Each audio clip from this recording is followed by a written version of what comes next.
বয়স্করা দিদিমারা বলে পুরনো চাল ভাতে পারে, একটা কথাই আছে। আসলেই কিন্তু পুরনো চাল ভাতে পারে।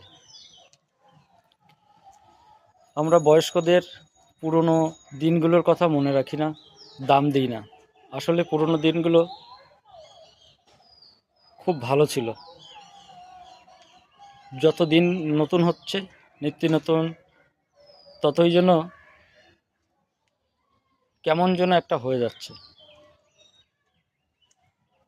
আগেকার ডাক্তাররা দেখবেন, যারা বয়স্ক আমাদের পাড়ায় থাকতো বা বাজারে দুই একটা দোকানে থাকতো ছোটোখাটো ডাক্তারবাবুরা, দেখবেন টর্চ লাইট দিয়ে জিভ বার করতে বলতো, চোখ উল্টে দেখতো, হাতের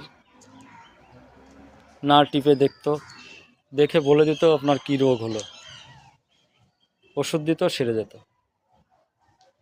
এখন 10 হাত দূরের থেকে ডাক্তার বলবে হাঁ করো, হাঁ করে দেখাবেন, চোখ তো দেখে না,